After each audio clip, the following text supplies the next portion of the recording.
சீர்மிகு நற்செய்தி. நித்யானந்த தேவனுடைய மகிமையான சுவிசேஷத்தின்படி 1 தீமோத்தேயு 1:11. ஒரு கம்பெனியின் இயக்குனர் தன் செயலாளரிடம் ஒரு கடிதத்தை எழுதும்படி கூறினார். இயக்குனர் சொல்ல செயலாளர் எழுதினார். செயலர் எழுதினாலும் எழுதப்பட்ட வார்த்தைகள் இயக்குனருக்கு உரியதே. அதுபோல தூய ஆவியார் அநேகரின் உள்ளங்களில் உந்துதல் தந்து எழுதப்பட்டதுதான் நம்முடைய திருமறை.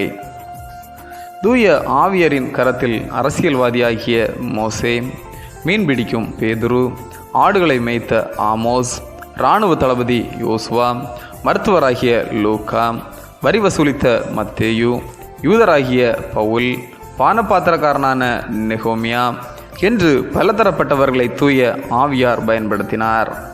இது அவர்களின் சொந்த வார்த்தை அல்ல, தூய ஆவியாரின் உந்துதலால் எழுதப்பட்டவை. பவுலார் தீமோத்தேயுவுக்கு எழுதிய கடிதத்தை அவர் எபேசுவில் இருக்கும்போது பெற்றுக்கொள்கிறார். 1 தீமோத்தேயு 1:3 முதல் 11 வரை உள்ள திருமறை பகுதியில் தவறான உபதேசக்காரரை குறித்து எச்சரிக்கையாக இருக்க தீமோத்தேயுவுக்கு பவுலார் ஆலோசனை கொடுக்கின்றார்.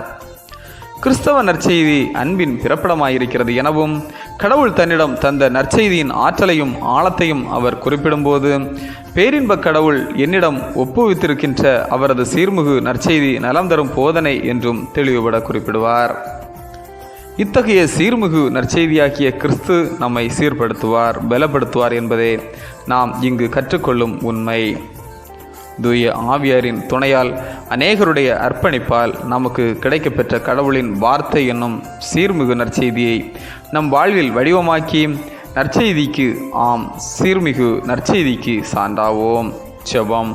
ஆண்டவரே, சீர்மிகு நற்செய்தியின் சிறப்பை புரிந்து கொண்டு போலிகளை இனம் கண்டு கொண்டு சுத்த மனசாட்சியுடன் நித்தமும் எங்களை நித்தியத்துக்கு தயாரித்து வாழ அருள் செய்யும். ஆமேன். இந்த நாள் உங்களுக்கு இனிய நாளாகும்.